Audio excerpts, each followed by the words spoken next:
오늘 예배로 나오신 모든 성도님들께 하나님의 크신 복이 함께 하시기를 예수님의 이름으로 축복합니다. 연말이 다 돼가니까 여러 여론조사들을 하는데요. 우리나라 여론조사가 아니고 미국에서 2025년 한 조사를 제가 말씀을 드리도록 하겠습니다. 목회데이터 연구소에서 2025년 미국인의 신, 죄, 구원에 대한 인식이 어떻는가를 조사를 한 내용이 있습니다. 먼저 신에 대한 인식인데요. 하나님은 모든 사람을 똑같이 사랑하신다. 83%가 그렇다라는 응답을 했습니다. 미국 사람들 얘기입니다. 71% 하나님은 한 분이시며 삼위일체의 세 인격으로 존재하신다. 상당하죠, 그죠? 미국인의 71%가 이걸 인식하고 있다는 겁니다. 근데 좀 재미있는 게 있습니다. 기독교, 유대교, 이슬람교를 포함한 모든 종교의 예배를 하나님께서는 받으신다가 65%. 예수는 위대한 선생이지만 신은 아니었다가 48%를 차지했습니다. 구원에 대한 인식으로는요. 예수의 십자가 죽음은 내 죄의 형벌을 없앨 수 있는 유일한 희생이다. 63%였습니다. 하나님은 사랑의 행위가 아니라 예수에 대한 믿음으로 구원을 주신다. 56%였습니다. 이것도 상당한 수준이 높은 것입니다. 그죠? 죄와 심판에 대한 인식이 있는데요. 예수는 모든 사람을 심판하기 위해 돌아오실 때가 있을 것이다. 예수님의 재림에 대해서 62%가 믿고 있고요. 58%의 사람들은 지옥은 특정 사람들이 영원히 벌을 받는 실제의 장소이다. 그러니까 천국과 지옥에 대해서 믿고 있는 사람이 58%다라는 것입니다. 이런 것들을 봤을 때 10명 중, 미국 사람 얘기죠. 10명 중 7사람은 신에 대한, 그리고 구원에 대한 이런 인식을 하고 있다는 얘기입니다. 그 생각을 하고 있다는 얘기죠. 기독교에서 말하는 구원이 무엇이며 어떻게 구원을 받을 수 있는가에 대해서 가장 잘 나온 성경의 본문이 어디일까 하면 오늘 본문이라고 저는 생각을 합니다. 구원이 무엇이고 또 어떻게 하면 구원을 얻을 수 있는가? 아시다시피 오늘 본문에는 예수님이 십자가에 달리실 그때인데요. 달리실 그때 양옆에 아주 흉악한 죄수 2명도 같이 십자가형을 당합니다. 십자가형은 당시의 사형 제도에서 가장 엄격한 형벌입니다. 사형을 하는 여러 가지 방법이 있는데 그 중에도 가장 엄격한 방법이라는 것입니다. 너 사형, 교수형이라든지 혹은 효수형이라든지 이런 것들은 금방 끝낼 수가 있는데 십자가형은 길게는 일주일까지 사람이 그냥 나무에 매달려서 죽어가는 것입니다. 그래서 역사학자들이 얘기할 때 가장 심한 벌이지 않는가, 모든 죽음을 다 경험할 수 있는 고통을 받을 수 있는 벌이지 않는가라고 얘기를 합니다. 그런데 오늘 십자가에 달린 그 행악자들 2명 중에 1명은 구원을 얻었습니다. 구원을 받은 것이죠. 그런데 그가 구원을 얻은 이유가 뭘까라는 겁니다. 구원을 얻은 이유가. 많은 분들이 그가 회개를 했기 때문에 구원을 받았다라고 말씀을 하는데요.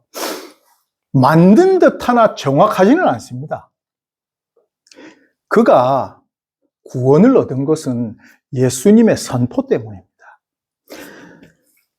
43절에 보면 오늘 내가 나와 함께 낙원에 있으리라 라는 이 예수님의 선포를 통해서 그는 구원받은 것입니다. 그렇다고 해서 그가 회개하지 않았다라는 것도 아닙니다. 근데 그가 회개를 했거든요. 내용을 보면 41절 내용을 보면 우리가 행한 일에 상당한 보응을 받은 것이니 이에 당연하거니와 라는 고백을 합니다. 이 말을 봐서는 그가 저지른 이 일에 대해서 굉장한 후회를 하고 있다는 것입니다. 굉장한 후회와 더불어 이게 당연하구나. 내가 벌 받는 게 당연하구나. 라는 그 마음을 가지고 있는 것이죠. 어떤 큰 죄를 지었는지는 몰라도 그가 지은 죄의 크기가 형법 중에서도 가장 지독한 십자가형을 당해도 마땅하다라는 생각을 가질 정도로 큰 죄를 지었다라는 것을 그가 고백하고 있는 것입니다. 그가 이런 생각을 가지고 있다면, 그런데 그 반대되는 한 명의 또 죄수가 있습니다. 둘이가 같이 사형을 당하고 있는데요. 한 명은 아주 반성하는 자세를 취하고 있는 것 같지만 또 한 명은 아니거든요. 지금 죽어가는 상황 속에서 뭐라고 할까요? 마지막 순간입니다. 인생의 마지막 순간. 한 명은 반성을 하고 있고 한 명은 반성하지 않습니다. 그렇기 때문에 그는 구원을 얻었다? 그렇게 말하기는 어렵습니다. 이렇게 한번 생각을 해보죠. 누군가가 도둑질하는 죄를 지었다가 잡혔습니다. 경찰한테 잡혀서 감옥에 가서 자신이 저지른 죄에 대한 법에 정해진 만큼의 처벌을 받고 세상으로 나왔습니다. 그는 죄인입니까? 아닙니까? 그는 도둑질한 죄를 지은 죄인입니까? 아닙니까? 아니잖아요. 왜? 처벌 다 받고 왔잖아요. 근데 그 처벌에 대해서 누가 보증해 주는 겁니까? 이제는 죄인이 아니다라는 것을. 국가가 보증해 주잖아요. 왜? 저는 그만큼의 죄의 대가를, 잘못의 대가를 치렀습니다. 국가가 보증해 주잖아요. 근데 이 사람이 계속 십자가에 달려서 후회하고 죄를 지었다라는 것을 인식하고 있습니다. 그리고 후회하는 마음과 회개도 하고 있죠. 근데 이 사람의 마음에는 뭐라고 할까요? 용서받지 못한, 죄인으로서 회개는 했는데 용서의 선포를 받지 못한 것입니다. 왜냐하면 신명기 21장 22절에서 23절 말씀에 사람이 만일 죽을 죄를 범함으로 내가 그를 죽여 나무 위에 달거든 그 시체를 나무 위에 밤새도록 두지 말고 그날에 장사하여 내 하나님 여호와께서 내게 기업으로 주시는 땅을 더럽히지 말라. 나무에 달린 자는 하나님께 저주를 받았음이니라 라는 구절이 있습니다. 이 죄인도 예수님과 함께 처벌받은 걸로 봐서 히브리 사람일 것입니다. 히브리 사람은 죄의 용서를 누구한테 받아야 할까요? 하나님한테 받는 것입니다. 그런데 지금 마지막 죽는 순간까지 어디에 달려 있습니까? 십자가에 달려 있거든요. 그럼 십자가에 달려 있다는 얘기는 하나님께 저주를 받은 상태라는 겁니다. 그럼 용서를 받은 것일까요? 용서받지 못한 상태일까요? 그의 마음속으로 지금 용서받지 못한 상태인 것입니다. 자, 뭐라고 할까요? 성경에 나와 있지는 않지만 이 사람이 죄를 짓고 나서 잡혀서 감옥에 갇혀 있으면서 이런 태도를 봤을 때 참 후회하고 이런 회개하는 태도를 봤을 때 감옥 안에서는 문죄죄수는 아니었을 겁니다. 사건, 사고를 다시 일으키거나 감옥에서 반성하는 태도를 보이면서 참 후회하는 태도를 보이면서 다른 사람, 다른 죄인들에게 친절했을 수도 있습니다. 그가 또 그 안에서 할 수 있는 뭘까요? 선한 사람의 행동을 할 수도 있었을 것입니다. 성경에 안 나와 있으니까 모르죠. 근데 지금 계속 반성하는 자세를 가지고 있습니다. 회개하는 자세를 가지고 있죠. 마음이 무겁습니다. 어차피 십자가형에서 처벌받으면 이 사람은 죄인이 아니다라는 사회적인 판정은 받을 수 있겠죠. 근데 가장 결정적인 하나님께 내가 용서받았다. 하나님께 용서를 받아야 구원이 되거든요. 그게 지금 나는 구원받을 수가 없다라는 것이죠. 근데 지금 이 사람이 42절을 보면 당신의 나라에 임하실 때의 나를 기억하소서라고 얘기를 합니다. 지금 예수님의 머리 위에는 뭐라고 적혀 있을까요? 유대인의 왕이 붙어 있습니다. 한 명은 당신 그리스도니까 나 좀 구원해 보시오라고 얘기합니다. 그리스도, 하나님의 기름 부으심을 받은 사람으로서 왕이죠. 당신이 왕이시면 나 내려주시오. 나 내려보시오. 라고 얘기를 합니다. 근데 한 명은 당신의 나라에 임하실 때에 저를 기억하여 주시옵소서라고 고백하죠. 둘 다 재미있습니다. 둘 다 지금 얘기하는 게 뭐냐면 당신에게 뭐가 있냐라는 걸 얘기하죠. 당신은 왕입니다를 얘기하고 있습니다. 이 죄인도 지금 당신은 왕입니다를 고백하고 있습니다. 왜? 당신은 왕이시니까 당신의 나라가 임하시옵소서. 당신의 나라입니다. 당신의 나라, 왕의 나라입니다. 한 명은 이렇게 고백하고 있고 당신이 왕이면 우리 내려주세요라고 얘기합니다. 그런데 우리를 내려달라는 표현은 사면해달라는 겁니다. 죽을 죄를 졌어도 고대 사회에서 사면해 줄 수 있는 유일한 권한은 누가 갖고 있을까요? 왕이 가지고 있습니다. 그러니까 내려보시오. 당신이 왕이시면 내려보시오입니다. 한 명은 믿음을 가지고 당신이 왕이십니다를 얘기하고 있는 거고요. 한 명은 조롱하는 겁니다. 당신이 왕이라면 내려보시오. 그럼 내가 당신 믿을 수도 있고 라는 표현이죠. 어떻게 해서 이런 차이가 있을까는 우리가 지금은 알죠. 하나님께서 한 명은 택하셨고 한 명은 택하지 않으신 겁니다. 택하셨기 때문에 그 순간 성령이 그에게 임하셔서 예수 그리스도를 그리스도로 알아본 것이죠. 저분은 왕이시다 라는 것을 알아본 것입니다. 한 명은 그 마지막 순간에도 예수가 그리스도라는 것을 알아보지 못한 것입니다. 그래서 구원받은 성도는 무엇을 했느냐라고 했을 때 회개는 회개지만 더 중요한 게 뭐냐면 예수 그리스도를 왕으로 믿었다라는 것입니다. 예수 그리스도를 왕으로 믿고 고백을 한 것이죠.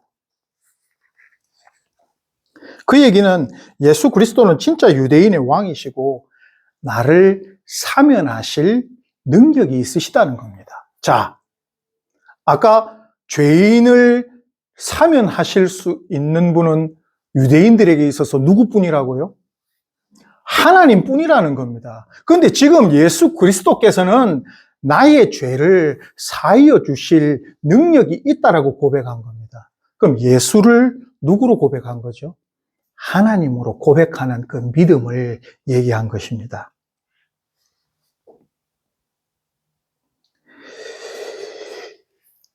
자, 다시 한번 얘기를 해볼게요. 그는 회개를 했습니다. 참 재밌는 얘기입니다. 회개를 했음에도 불구하고 그에게는 구원의 확신이 없었습니다. 왜? 본인이 용서받았는지, 하나님께 용서받았는지, 용서받지 못했는지, 왜 지금의 상태가 십자가에 매달려 있기 때문에 용서받지 못한 상태라고 계속 인지하고 있었던 것이죠. 근데 그가 진정으로 구원을 받은 순간은 무엇이냐라는 겁니다. 회개를 한 순간이 아니라 예수 그리스도를 그리스도로 고백하는 순간입니다. 당신은 하나님이십니다. 당신은 하나님이십니다를 믿고 고백한 그 순간에 예수님께서 말씀해 주시죠. 너는 나와 함께 낙원에 있을 것이다. 그가 지금 어디 매달려 있습니까? 십자가에 매달려 있다니까요. 근데 지금 예수님께서 뭐라고 말씀하십니까? 너는 나와 함께 어디에? 낙원에 있을 것이라는 겁니다. 우리가 지금 이 땅에서 살고 있지만 죄 짓고 삽니다. 어제도 지었고 오늘 또 짓고 내일 또 지을 겁니다. 그 죄에 대한 무게, 그리고 과거에 지었던 아주 큰 죄들에 대한 무게가 우리가 아직 남아있거든요. 그래서 우리는 아직도 생각합니다. 내가 십자가에 달린 상태라고. 회개는 하고 있지만 그 마음속에서 죄책감을 가지고 살죠. 우리의 회개에 문제가 있는 것이 아닙니다. 회개해야죠. 그런데 믿음을 고백하자는 겁니다. 저는 죄 지었습니다. 저는 죄 지었습니다. 죄송합니다, 하나님. 예수 그리스도께서 십자가에 달림으로써 내 죄를 사해 주시고 또 예수님은 하나님이신 것을 제가 믿습니다. 그 믿음의 고백이 우리에게 구원을 얻게 해주는 겁니다. 내가 회개했으니. 현대 그리스도인들에게 너무나 무서운 이야기입니다. 나 회개했는데. 지금 사고치고 있는 많은 사람들의 대부분이 기독교인들입니다. 뉴스에 올라오고 있는 정치인들의 대부분이 교회에서 직책을 가지고 있는 사람들. 나 회개했으니. 예수님이 왕이시고 심판하신다는 그 사실을 먼저 믿고 그것이 바탕으로 고백하고 있다면 회개를 했다라고 얘기할 수 있을까요? 힘들 것입니다. 구원은요, 초자연적인 방식으로 이루어지는 기적이 아닙니다. 왜냐하면 하나님은 전도에 미련한 것으로 구원하시기를 기뻐하시고요. 예수를 믿는 믿음은 들음에서 나고 전하지 않으면 또 들을 수 없습니다. 즉, 오직 십자가 구원 진리의 믿음으로 한 죄인의 영혼을 새롭게 하는 방식으로만 구원이 이루어진다는 것입니다. 오늘은 교회력으로 왕이신 그리스도 주일입니다. 우리는 매일 죄를 짓고 회개하죠. 그러나 그 회개가 도덕적 회개가 되어서는 안 됩니다. 우리의 회개는요, 예수 그리스도에 대한 믿음으로 그분만이 우리의 죄를 사면하시고 구원해 주시는 분이심을 확고하게 고백함이 우선되어야 되고요, 바탕이 되어야 됩니다. 그리스도께서는 반드시 심판을 위해 다시 돌아오시고요, 그분의 백성을 구원해 주심을, 그분만이 모든 것의 왕이심을 믿어야 한다는 것입니다. 우리는 그리스도에 대한 믿음의 고백, 그리고 죄의 고백을 통하여 항상 구원의 상태에서 하나님의 나라를 누려야 할 것입니다. 우리의 믿음의 고백이 있을 때 우리의 진짜 회개가 되는 것이고, 넌 아직 용서받지 못했어 라고 속삭이는 사탄의 거짓말에 속지 않을 것입니다. 왕 대신 그리스도의 주일, 사면해 주시고 용서해 주시는 그 그리스도의 은혜를 누리시는 모두가 되시기를 예수님의 이름으로 축복합니다. 아멘.